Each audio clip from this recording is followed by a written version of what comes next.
Sir, you can start, sir. Okay, so good evening all. So myself, Dr. Nilesh Mahajan. So I'll be presenting this topic in the journal club, which may be useful for the PGs to see how to publish the paper and how to do research study. So I work in Vijay ENT Care Center, Bangalore, which is a super specialty otology referral center. So in the beginning, I would like to acknowledge my alma maters, that is BJ Medical College, Pune, then Government Medical College, Kolhapur, Jain Medical College and KL University, Belgaum, and of course, my parent institute, Vijay ENT Care Center, Bangalore.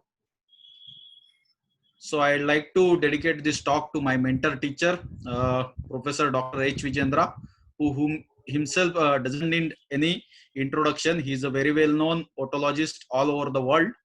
And this classification is known after his name, that is Vijendra Mahajan classification system. This is my team at the Vijay ENT Care Center. My senior mentor, Madam Dr. Sangeeta, our anesthetist sir, Narsimurthy sir, Dr. Nanjunappa, our head and neck surgeon, my dear friend and colleague, Dr. Vinay Vijendra, and our fellows. So, why there is a need to reclassify the Attic retraction pockets again? All of us know that Toss and Paulson, they have clinically divided the Attic retraction from grade 0 to 4. But many times it's not possible to put the Attic retraction pocket in one specific category, or different degrees of retraction will be included in the same category using the classification system originally described by Toss and Paulson. I'll explain it in detail in the upcoming slides. So when you are planning for some new thing or new classification, you have to go and search in the literature whether that type of classification already existing or not. Sometimes it happens, many people will be keep publishing the papers and articles. It should not happen that what you are planning to publish is already published somewhere. So first thing, you go and search on the major search engines for the articles. That is Google Scholar, Scopus is there, PubMed is there. So many search engines are there. So Google Scholar is having maximum number of results.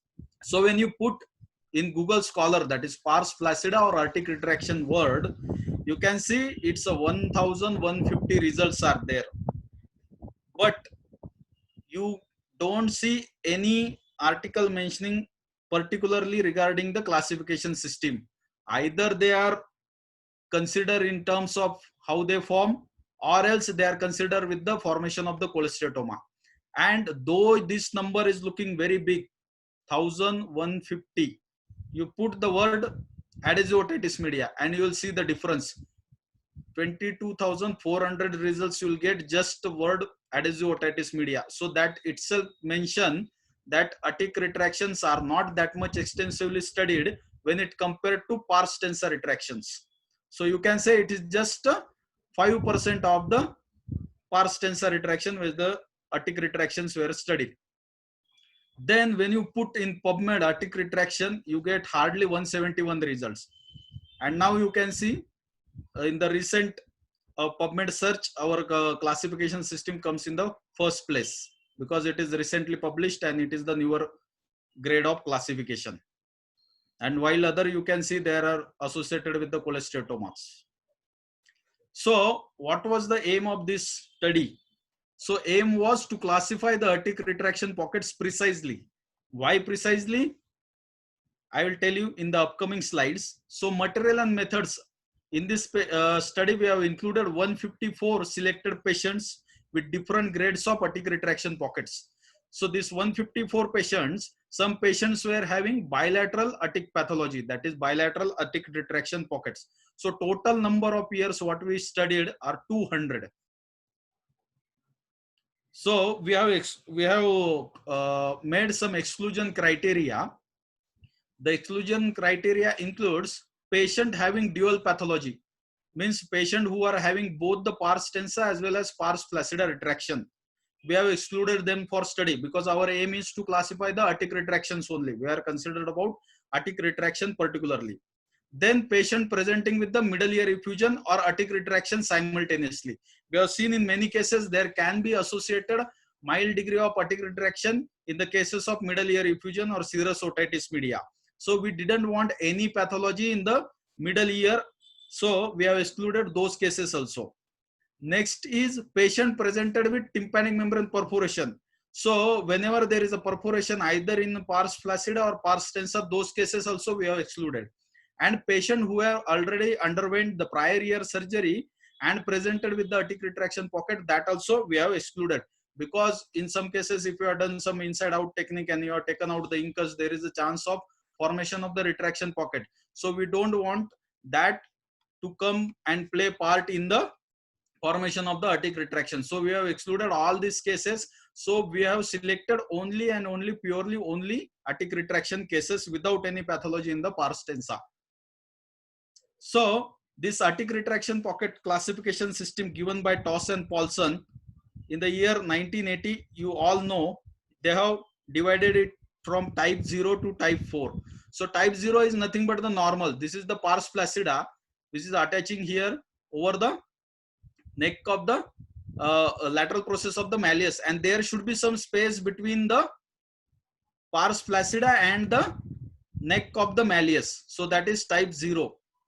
When you will call it as type 1, when there is a dimpling in the atic, so that this pars flaccida will get retracted towards the neck of the malleus, but it will not touch to the neck of the malleus. There will be still some space between the pars flaccida and the neck of the malleus, but it will not be at the normal position. It will be retracted towards the neck, so that if you see with the otoscope or otoendoscope, you will see dimpling in the atic. That is called as grade 1 by Toss and Paulson.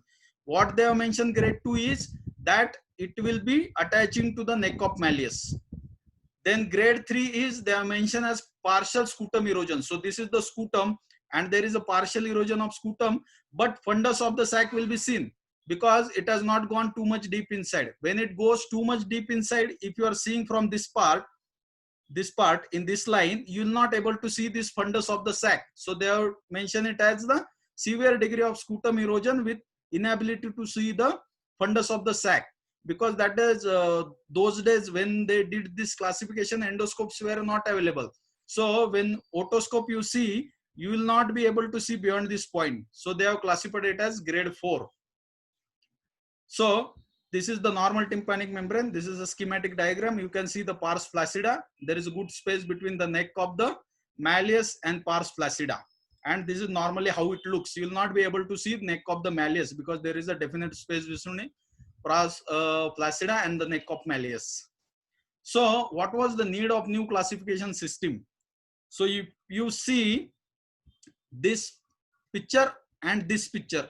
Definitely by clinical examination, you can tell these both things are not same. But if you try to put according to Toss and Paulson, those are coming all in grade 3. That is, there is a partial scutum erosion and it is draped over the neck of the malleus and fundus is well visualized. Here also you can see there is a partial scutum erosion and incus is absent in this particular case. So these both, though it is clinically looking different, both will fall in grade 3 of the atic retraction pocket by the Toss and Paulson classification.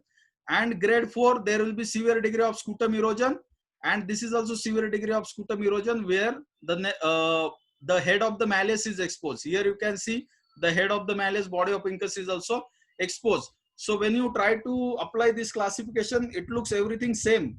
Though you are clinically seeing that this is little milder form, this is severe form, this is milder form, and this is the more severe form. So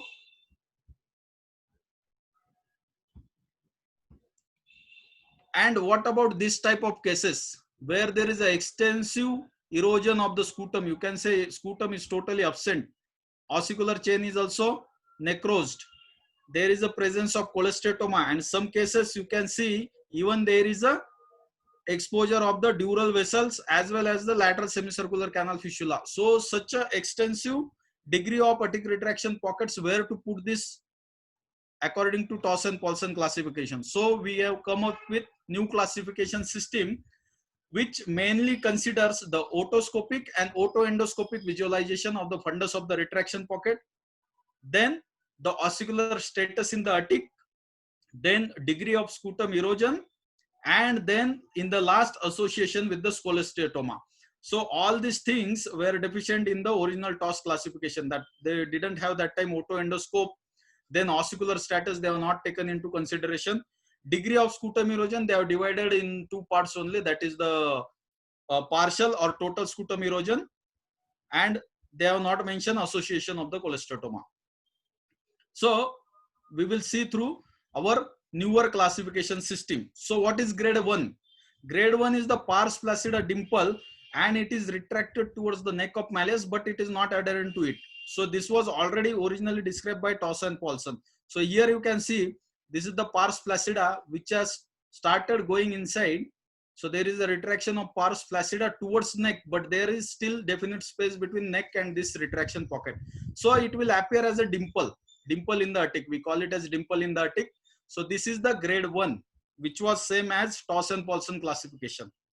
From grade 2 onwards, it differs from Toss and Paulson. So what is our grade 2? Grade 2 pars flaccida retraction is the where the pars flaccida is adherent to the neck of the malleus. When it is adherent to the neck of malleus, it is called as grade 2A. And when it is adherent to the head of malleus also partly, like this, wherein neck of the malleus is completely visible with partly visible head of malleus. So 2A means only neck of the malleus will be seen like this. So it is adherent to the neck of malleus and only neck is seen, head you are not able to see. So this will fall in 2A. When it goes beyond the neck of the malleus and you started seeing the partly head of the malleus. So partly only, you are not seeing complete head of the malleus, you are able to see partially head of the malleus as well as neck of the malleus. So this will fall in grade 2B. So why you will be able to see these parts of the malleus? There has to be scutal erosion for that. So this is associated with the mild erosion of the scutum, and fundus of the retraction pocket will be completely visualized on the otoscopic examination only. So here you need not put endoscope and see for the fundus of the retraction pocket, because already on the otoscope we'll be able to see entire fundus of the retraction pocket. So what is mild scutal erosion? There is a limited scutal erosion exposing the neck of malleus and some part of the head of the malleus, but it will not expose the head of malleus completely. So understand this thing. What is 2A? 2A means only neck of the malleus will be seen in the retraction pocket. 2B means along with the neck of the malleus, you will be seeing partly head of the malleus also. And this we classify it as a mild scutal erosion, to expose either neck or head of the malleus partly. So this forms 2A and 2B. Next is grade 3. Grade 3 attic retraction pocket, where is the fundus is out of view on mere otoscopic examination. But with the added advantage of otoendoscope, you can see fundus completely. And there will be moderate scutal erosion, and which we have further classified in grade 3A, 3B and 3C. So what is the moderate scutal erosion? So in the previous slide, we have seen mild scutal erosion was exposing the head of malleus partly only. What happens in the moderate grade, that scutal erosion will be till the level of the ossicles into the attic. Means the upper limit will be the upper border of the head of the malleus or else the body of the incus, so that it will expose the head of malleus and the body of incus as well. So here you will understand in these diagrams what I mean. You see the previous grade 2B, where the head was not completely seen, it was partly visible. When you come to grade 3A, the head of the malleus is completely visible along with the body of the incus. Similarly in this diagram also you can see. So what is 3A? A means ossicular chain will be intact. So attic retraction pocket without ossicular necrosis, that is falls in grade 3A when it reaches to the upper limit of the ossicular chain in the attic. So here you can see partly the border of the incus body, and this is the head of the malleus. Okay, so scutal erosion is moderate degree because it has not gone beyond the limit of the ossicular chain. In the mild scutal erosion, it was not reaching up to this level. It was not reaching up to this level. It was not reaching up to the complete head of malleus or body of incus, it was somewhere here in the mid level. Okay, so it was somewhere in the mid level, that is called mild, and when it reaches to the up to the upper border of the head of the malleus, it is called moderate degree of scutal erosion, and there is no any ossicular necrosis, so this is called as 3A. What is 3B? In 3B, what will happen? There will be the ossicular necrosis. So what ossicle can get necrosed there? All of us know that in attic there will be head of malleus and the body of incus. So these are the two ossicles there. So either there can be necrosis of the malleus head or the incus body, or the short process of incus, or the beginning of the long process of the ingur, or combination among these. So here you can see the head is partly necrosed. So this some part of the head is still in connection with the body of the incus. And here if you see the scutal erosion, it is a moderate degree. Why moderate degree? Because it is reached up to the body of the incus. It has not gone beyond that. So here is the partial erosion of the head of the malleus with remaining part of the malleus which is attached to the body of the incus. So this will fall in 3B. B means ossicular necrosis. Next image you can see here, you are not able to see in this part incus. So incus is absent, incus is necrosed in this case, and you can see the head of the malleus completely here. So head of the malleus is completely visible, means it is grade 3, and there is ossicular necrosis, means it falls in B. Next is grade 3C, that is arterial retraction pocket with the cholesteatoma. So now here you can see this is the upper limit of the head of the malleus, and here will come your body of incus, and you are getting this crust along with the cholesteatoma behind it. Okay, so grade 3 means what? This retraction pocket is reaching up to the level of the upper limit of the ossicular chain till here. That is the moderate degree of scutal erosion. And when there is a presence of cholesteatoma like this, in this diagram you can see more nicely that head of the malleus is absent, body of the incus is also absent, and this entire part is filled up with the cholesteatoma. So C means cholesteatoma. So this is grade 3C retraction pocket. Next we move on to grade 4. So I told you that moderate degree scutal erosion means what? It will reach to the upper limit of the ossicular chain. If it goes beyond this level, if it touches the tegmen plate or it goes beyond the ossicular chain, means you will be able to see the body of incus and head of malleus, and beyond that you will see the retraction pocket that will form grade 4. So grade 4 retraction pocket is the when the fundus is completely out of view on mere otoscopic examination. What will happen on otoendoscopic examination? That it may be completely visible or partly visible with a severe degree of scutal erosion. And then again it is further divided into grade 4A, 4B and 4C. So what is severe degree of scutal erosion? The scutal erosion beyond the level of the ossicles in the attic, exposing the fundus of the retraction pocket going above the head of the malleus and body of incus. So in grade 3, it was just reaching up to the level of the malleus head or the body of incus. In grade 4, what will happen? It will go still beyond the ossicular chain in the attic. Like this. This was the limit of the head of malleus and body of incus. So in grade 3, the retraction will drop over the upper limit of the ossicular chain. But what happens in grade 4, it will go beyond the upper limit of the ossicles, that is the head of malleus and body of incus. So grade 4A, A means again intact ossicular chain. So here you can see clearly, see this is the head of the malleus and this is the body of the incus, and you can see beyond that ossicular limit. So it has gone beyond the level of head of malleus and body of incus, so that it falls in grade 4 and there is no any ossicular necrosis.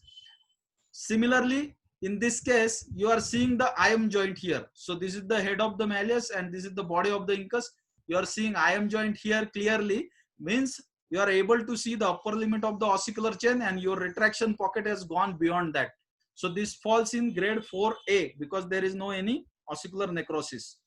When there is a ossicular necrosis, Like this, in this case, there is partial necrosis of head as well as body of incus, short process of incus. You are able to see the dome of the lateral semicircular canal here. Pars tensa is normal, and see this scutal erosion. It has gone beyond the level. Suppose if this ossicular chain would have been intact, how you expect the head? Head will be here like this, and you expect the body of incus like this. So the scutal erosion has gone beyond that level. So this is the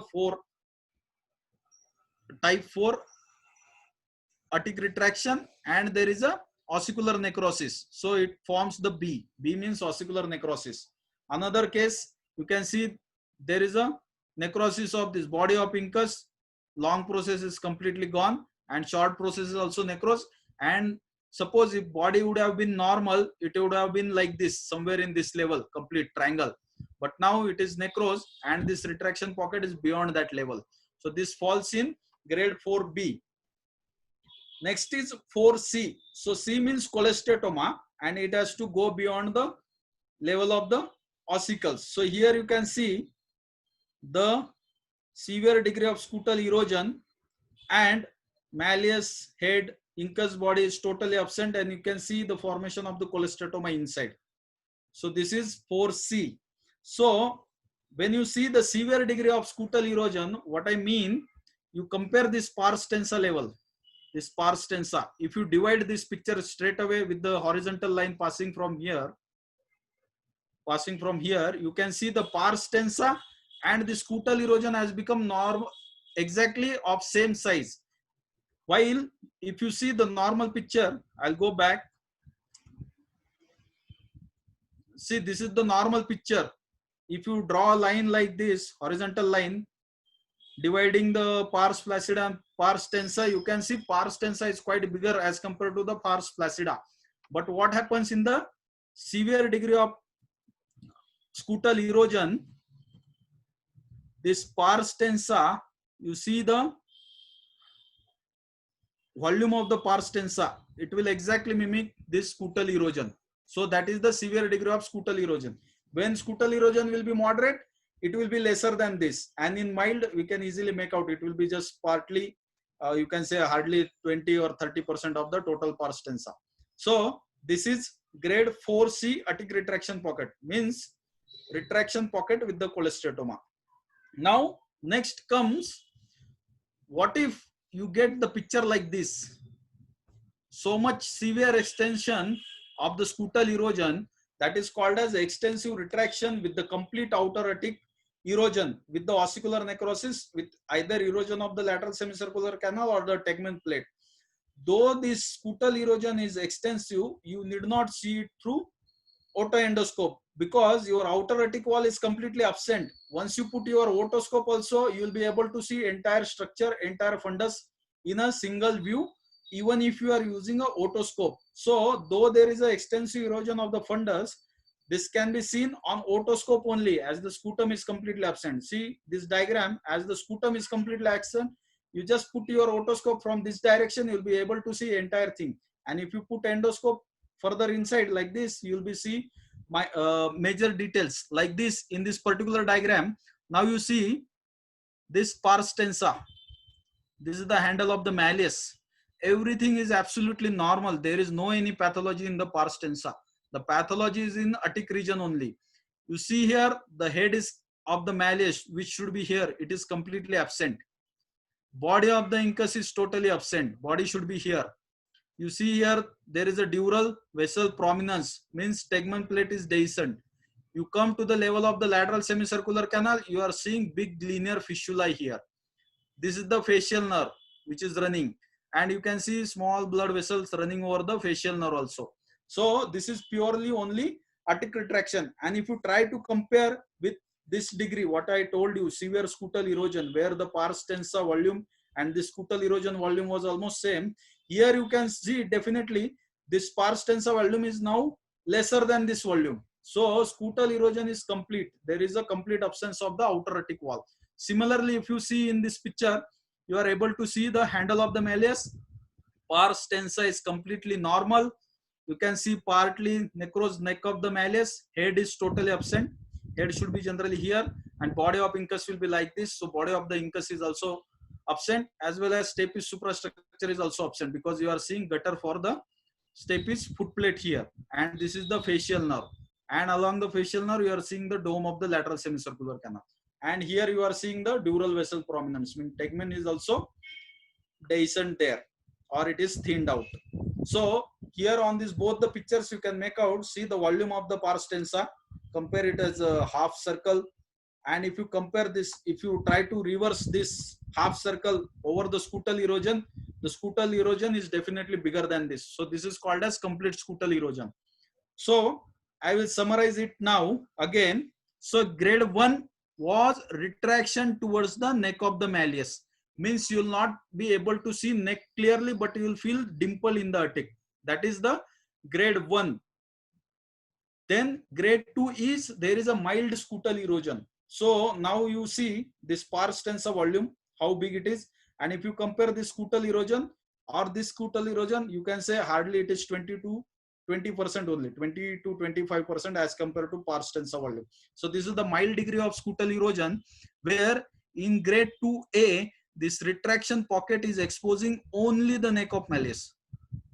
Only the neck of malleus is exposed. So this is 2A. And what is 2B? 2B is the neck of the malleus as well as partly head of the malleus. So this is grade 2B. When you come to grade 3A, now keep comparing the scutal erosion along to the volume of the pars tensa or the dimension of the pars tensa. You will get the idea then. See now there, this pars tensa dimension, and you can clearly make out this is a moderate degree of scutal erosion. Another way to find whether to call it is moderate or not is to look for ossicular chain. So here you can see the upper border of the body of the incus and head of the malleus. So it has already reached to the upper limit. So this is nothing but the moderate degree of scutal erosion. And when there is no any ossicular necrosis, this is called grade 3A. When you call B, B means ossicular necrosis. So again, same thing, you see the degree of scutal erosion, you compare it with the dimension of the pars tensa. So you can fairly make out that it is more than the previous grade, but it is not extensive as compared to the next grade. So it is in between. You can say 30 to 40% of the scutal erosion when you compare it to the dimension of the pars tensa.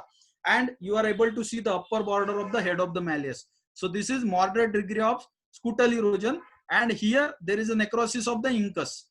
So whenever there is ossicular necrosis, we put it in category B. So this is grade 3B. And what is grade 3C? 3 means again moderate degree of scutal erosion. You can compare it to the dimension of the pars tensa, and C means cholesteatoma. There is the presence of cholesteatoma. Then grade 4. Grade 4, you can see the upper limit of the ossicular chain, and the retraction pocket or scutal erosion has gone beyond the level of the ossicular chain. When the ossicular chain is intact, it is grade 4A. When ossicular chain is necrosed, it is grade 4B. When ossicular chain is necrosed and association with the cholesteatoma, it is grade 4C. So here again you can compare the dimension of the pars tensa with the scutal erosion. And grade 5 is again the extensive erosion of the scutum, that is total absence of the scutum, where you can get pathologies like this, that maybe dural vessels will be seen, or you can get the lateral semicircular canal fistula also. This is the facial nerve. In this case also, partly neck is there, but head and body of incus is totally absent. While you can see the pars tensa is absolutely normal. This is the facial nerve. You can see the facial blood vessel. This is the gutter for stapes foot plate, and this is the dome of the lateral semicircular canal. So you have seen all these cases. Just let me allow to drink water. So you have seen this purely are the attic pathologies. Pars tensa is almost normal in all the cases. You can see here. So all the cases pars tensa is normal. There is no any associated pathology in the pars tensa. So as I told you in the beginning, our number of samples are number of years actually. So we have studied 200 years. This is the distribution according to the cases. So in grade 1, grade 2, grade 3A and grade 4A, I'll go back again. Grade 1, grade 2A and 2B also, grade 3A, grade 4A, where there is no any ossicular necrosis. A means without ossicular necrosis. So there was no any ossicular necrosis. So it was not associated with any significant hearing loss. And average was 15 dB in grade 1, 13 dB in grade 2, 19 dB in grade 3A and 18 dB in grade 4A. While if you come to B categories, that is 3B, where there is a ossicular necrosis, or 3C where there is a cholesteatoma, 4B where there is ossicular necrosis, 4C where the cholesteatoma, and this where there is a total ossicular absence in the aortic. So in these cases, like 3B, 3C, 4B, 4C and 5, there was significant degree of hearing loss also because of the ossicular necrosis. So average hearing loss was 42 decibel in grade 3B, then 52 dB in grade 3C, 44 in grade 4B, 58 in 4C, and 61 in grade 5 aortic retraction pockets. So as I told you, we already did the study of the literature. So this is the comparison between different grades of aortic retraction pocket in different studies. So Towson-Paulson, what we are following since beginning.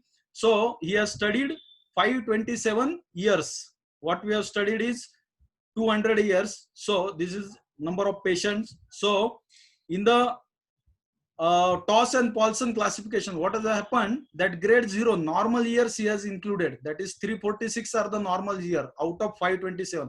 While in our study we have not taken into consideration at all the normal years, we have selected only aortic retraction.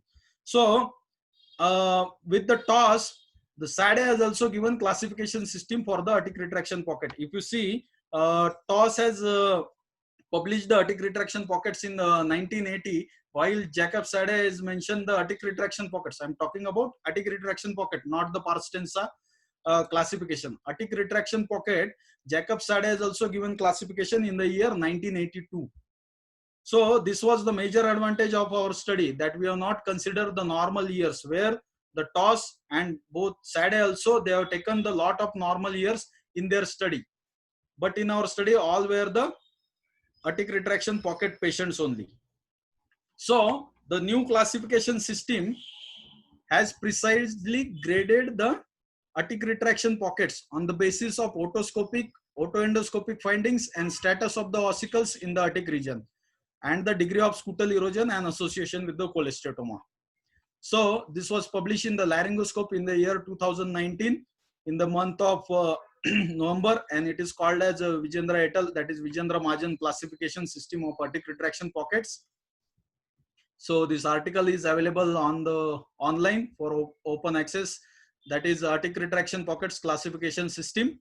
So you can see similar same types of photos we have sent for the publication, and they have accepted it. So all this I already described and schematic diagram also we have made for that. And you can see the bibliography is very limited, as aortic retraction there is not much study, so only 13 are there actually previous to us. So these are the references, those 13 references, and these are the cases. These are 139 aortic retraction pockets out of 200 which we have included in our study. And for any queries, you can write me on WhatsApp on this number, as sometimes it's not possible to answer all the queries. So Shriharsha? Yes, I'm here, sir. Thank you, sir, for your elaborative lecture on aortic retraction pockets. Yeah. If I will advise, if you want to really understand the system, what you have to do, you have to actually draw a diagram of here like this. I'll just go back once. The normal diagram what I drawn in the beginning. Yeah, like this diagram you have to draw, and you have to imagine the degree of scutal erosions and where that retraction pocket is attached. Then only you'll be able to understand, and it is not that much complicated. It's actually very simple classification system. Okay, so grade 1 is like retracted towards the neck. Grade 2A is, it is attached to the neck of the malleus. Grade 2B is, it is attached to the neck as well as head of the malleus. Grade 3, it will reach up to this level. Grade 4 will go beyond this level. And grade 5 means this total triangle will be absent. So it's very simple classification system. It's not like that we have divided A, B, C, and then it will be very much complicated. A, B, C is nothing, but when we call it as A, when there is ossicular chain is intact. When we call B, when there is ossicular erosion, and C means cholesteatoma. Yeah, Shri Harsha, then any questions are there? Yes, yes. We have few questions. Yeah. I'll just read out. In the beginning, how do you differentiate clinically between grade 1 and grade 2? Yeah, grade 1 I told. I'll just go back. Yeah, grade 1 means a simple dimple. You'll not able to see neck. See this picture. See, neck of the malleus will be visible like this. You are able to see? Shri Yes. Harsha? This is neck actually. This white structure, what you are seeing in the retraction pocket, where the retraction pocket is sitting, this is the neck of the malleus. Okay. And in 2B also, you are able to see this neck of the malleus very clearly, because this retraction pocket is sitting over the neck of the malleus. Hence, you are able to see neck of malleus. But when you come to grade 1A, see, this is retracted. Definitely, this is not normal. Normal will be like this. See, here nothing is seen. It's absolutely normal. Means it is at the normal position. But when you go in grade 1, it is partly retracted towards neck, but it is not adherent to the neck, so that you will not able to see neck clearly like this. Here you can make out there is a definite dimple in the attic, but you are not able to see neck of the malleus. So that is grade 1. If you are surely seeing the neck of the malleus, because this retraction pocket is sitting over it, then it will fall in grade 2. When it is exposing only neck of malleus, it is grade 2A. When it is exposing partly head of malleus, it is grade 2B. Yes, sir. Yeah. So a lot of participants are asking the PDF of this presentation. Everyone knows Shri Harsha how to download that. Okay, I have the presentation. Can I share it You can share it. with your Because I told you that laryngoscope, it will not this with thing. your permission? I'll share it here. Yeah, you can share. No problem, no problem. And anyway, most of the PGs who are attending, they already know how to download the paid articles or all the articles. Yeah. Just Yeah. we don't talk it publicly. Yeah. Hence, I didn't mention anything. Yeah. So does this classification change the surgery options? Surgical options, yeah, definitely it will change, Shri Harsha. See, if you go to grade 2A and 2B, see, even with this much extensive classification system for aortic retraction pocket, almost if you count now, see, this is 1, 2, 3, 4, 5, 6, 7, 8, 9, 10, 11, 10. So this classification is having 10 subclasses. Still, sometimes in maybe 2% or 3% cases, you will feel that maybe you are not sure whether it is 2B or 3A or 3B, like that, or it will be in between 3A and 4A. Means that itself explains that aortic retraction pocket is a continuous process. So Yes. sometimes if you get a case in between two classification, you will get confusing that Yes. where to put that. Means aortic retraction is definitely continuous procedure. Okay. So this degree of the aortic retraction pockets, which are very mild, like this can be easily managed on the transcanal approach. You just have to, what you have to do, you have to just elevate this flap and obliterate this area either with the conchal cartilage or the periosteum. Combination is the best for both. So the question is whether it will help to decide about the surgery. Suppose you take now these cases. Okay, so here, as I mentioned in my results, that 3A, these patients will not be having any hearing problem. Okay, but you know, now if you leave this retraction pocket like this only, it will slowly may get worsen. How many years it will take, we don't know, but you know that you have to obliterate this. But these patients will not be having any hearing loss. So how to convince them for the surgery? You can't keep telling them that this will form, and sometimes they will drop out from the surgery. But if it is in grade 3B, B means ossicular necrosis. So the patient's main complaint will be hearing loss because of the incus is absent. What I shown in my results, that 3B will be presented with the hearing loss. So those patients will be coming to you demanding the hearing. So those patients are easy to explain why they should get operated. As compared to explaining these patients where the ossicular chain is totally intact and they hardly have any hearing loss. So definitely whenever patient falls in any category B, it's easy to counsel as per surgery part, and it will help surgically to the patient. And grade 3C, we need not talk about it because everybody knows cholesteatoma has to be clear. It is definitely only surgical option is available in these cases. So this classification system definitely like grade 3B, 3C, 4B, 4C, and this type of extensive scutal erosion, it helps in the determining whether surgery is required or not, and it also determines whether patient will get convinced for the surgery or not. I would like to ask some technical aspects of the journal, sir. Yeah. When did you first submit your article? How long? Yeah. So, see, Shri Harsha, this journal is actually having almost 3 parts. So this is only first part is published. So I sent actually it in, I think I sent in month of February 2019. Then I think it is the 6th revision, which is the final one, because they suggested changes in that. And you have to really convince the reviewers. Laryngoscope, you know, that they generally don't accept unless it is a very real study and very informative for whole the worlds. You know their reply, what they will reply in the laryngoscope, that journal is supposed to publish lot many publications and your article is not suitable for publication. That auto-generated message they will send most of the time. But this I sent in month of February. Then till November, October end, it was getting corrected. Means it took almost, you can say, 6 to 8 months to get this article published. And still it's another parts where we have mentioned about the surgical aspects and why it forms, that is still in process. So it's very actually long process if you are doing some research work.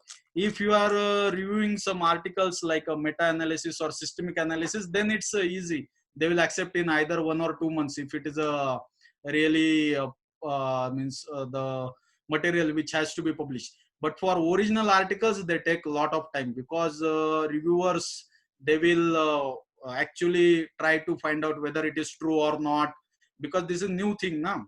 Yes. So new thing, you can't just get published without any evidence. So they will try to see their own cases and they will try to correlate, so that sometimes they will reply that we are just reviewing the again classification system. And so means it took almost 10 months to get published. Why? Any specific reason for selecting laryngoscope? I understand it's a very high impact journal. Why did you specifically select laryngoscope? Yeah, laryngoscope, as you know, because of the impact factor only, and it depends on the journal material what they are accepting actually. If you see the high impact factor journals like JAMA or laryngoscope or Annals of ORL or JLO, so each journal has actually different what you say, the scope of publications. They will publish that specific material only. Now if you see currently, I think JAMA is publishing a lot of COVID articles only. So that is the interest of the journal. If you send some article to JAMA, they will now straight away will reject if it is non-COVID article. That's what we were talking in the beginning of this talk. Yeah. So laryngoscope generally accept these types of classifications actually, which are newer things, like with added advantage of endoscopes and like that. If laryngoscope doesn't accept, then you have to send to next international journal. So you have to keep roaming around all international journals. Because there is another rule you must be knowing, that you should not submit articles at a time to 2 international journals. It should be submitted at the one journal only. And the reason for that, it maybe reviewers can be same for both the articles. If by your bad luck, if you get caught in that reviewer says that he has seen the same article in the other journal also at the same time, then that can be a problem. I request the participants to unmute themselves and interact with the speaker if you have any queries. before we wind up the session?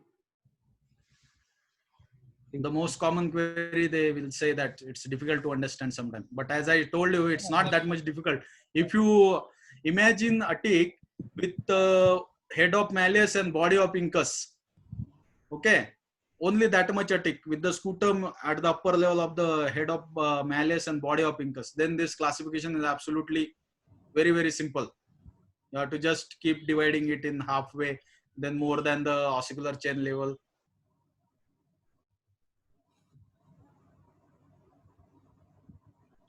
Dr. Wadhwa was asking. Yeah, Sarthak is there. I saw him. Dr. Sarthak, can this Yeah. classification help in prognosis of hearing loss clinically? Sarthak, I think you are there. Yeah, what is your question, Sarthak? You can ask directly. You can unmute yourself and interact. So can you hear me? Yeah, I can hear you. I saw you also. Hello, sir. How are you doing? Yeah, I'm fine, Sarthak. Yeah, tell me, sir. Sir, my question is, can this classification help us in clinically telling the prognosis that how the post-surgically, like, can it prognosticate the hearing improvement? Yeah. Hearing improvement, you can at least tell a patient how much hearing improvement you are expecting. Because see, suppose there is a totally absence of the head of malleus or body of the incus. As all of us know, that middle ear hearing mechanism mainly works because the malleus and incus, that is the transmission goes through this, and because of vibration there will be the hearing. So if the major parts of the ossicles are absent, that will definitely hamper the hearing of the patient. So when you are reconstructing, you are bypassing this mechanism and you are connecting directly the remnants, maybe either stapes suprastructure or footplate to the tympanic membrane directly. So you can definitely make out that patient will get a good amount of hearing post-operatively. And that's what was my point actually. In 3B, 4B, and 3C, 4C, and 5 grade, where there is already either cholesteatoma is present or ossicular necrosis is there, where hearing is already down, it's very easy to counsel these patients for the surgery. While where there is only ossicular chain is totally intact, they hardly have any hearing loss, like 15 dB or 20 dB or 25 dB hearing level, they will not agree for surgery so easily.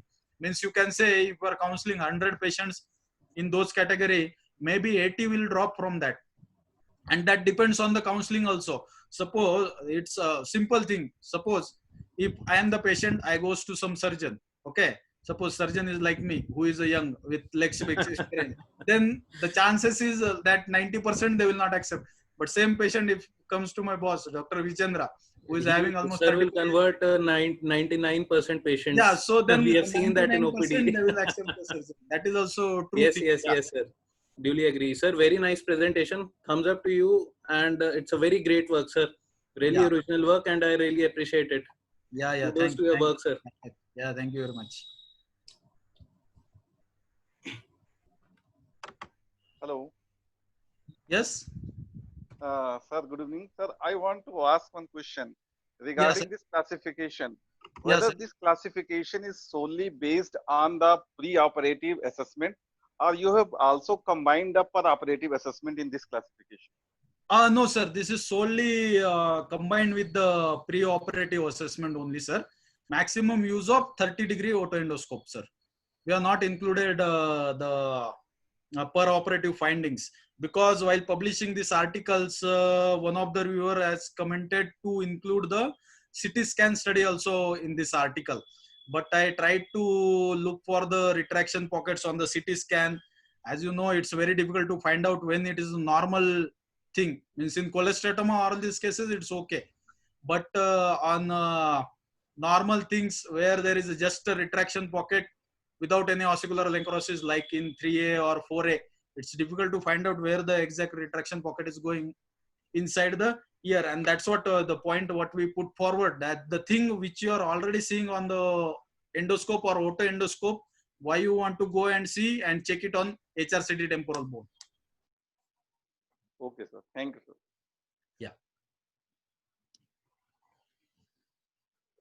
I think we have come to end of Q&A session.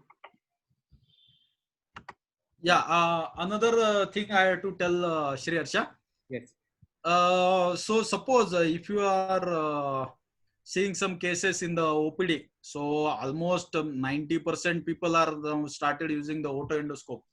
So I'll request everyone try to take always auto endoscopy picture of your patients, because that itself will form a large data with you, which you can review in your free time, and then you can come up with these ideas like this. Okay, sir. So just a small announcement to all the participants. We have started this ENT journal clubs where we encourage anyone who have published their papers in any journal, a reputed good journal. You can always contact us, and we will definitely take up your paper. And I mean, I think it's a good way to encourage publishing papers. So there was one more question. Yeah. Is it mandatory to go for CT in attic pathology? CT in attic pathology. So the thing is that if you are sure that you have seen the attic retraction pocket completely, there is no any puncture in the attic retraction, or there is no any cholesteatoma, then no need to get CT scan in each and every case. I'll just share my screen once again, Shri Harsha. Yes. Just to tell my point. Is it visible now? Yes. Yes. Yeah. So see, this is grade 1. We are not advising surgery in this. This also will follow up. So question comes here. So here you are able to see everything totally intact and clear. So here in this case, that is not required. CT scan is not required. While in this case, you are seeing that incus is totally absent along with the long process.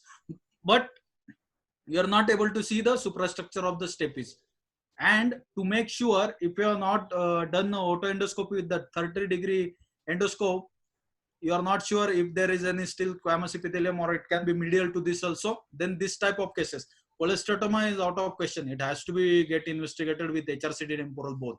So all the C's, this 3C, 4C definitely requires the HRCT temporal bone along with the B's where there is the ossicular necrosis to see the total entire ossicular status. Okay. And the cases like this, like there is the tegment defect, lateral semicircular canal fistula is there, you don't know the status of the suprastructure. Here you can clearly make out it is absent only, but here it's difficult to tell. So in this type of cases, you will get the HRCT temporal bone done, but not in all cases. And now it depends on, varies from institute to institute. Some institutes have strict protocols regarding the ear surgery, maybe because of insurance purposes and all this, where CT scan report is mandatory. So in that cases, there is no any other option. You have to get it done. But where it is mandatory, CT scan in this type of cases, B and C, this B and C cases definitely requires the HRCT temporal bone to know the exact extent of the disease and the ossicular status.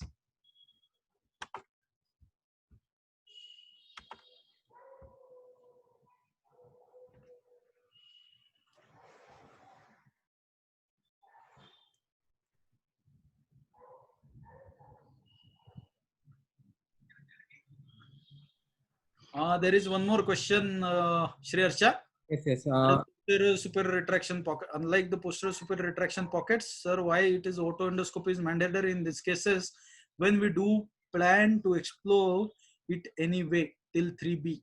No, that's what my point was. See, in pars tensa retraction, definitely there will be hearing loss. So that is not a major problem. The problem comes in pars flaccida or attic retraction, where patient may not have that much of hearing loss. So how to judge whether you will surgically intervene or not? Suppose patient is not agreeing for surgery, you will tell that I will come for a regular follow-up like this. So in these cases, you have to be 100% sure that there is not a 1% of also squamous epithelium, or it is not fitting in grade C of the category. You have to be 100% sure in these cases, so that auto endoscopy is mandatory, that you will go till the fundus end and you look for that there is no cholesteatoma. Plus this will help you in explaining patient better next time. Suppose after 6 months, 1 year, 2 year, or 5 years is coming to you, and you already taken your auto endoscopic picture previously, You just see and compare with this. Sometimes you will get the cholesteatoma form in that pocket, so that you can explain patient better on the autoendoscopy itself. That see, 2 years back your ear was this like this. Now you see this squamous epithelium is getting aggregated. So that will help in the counseling of patients also.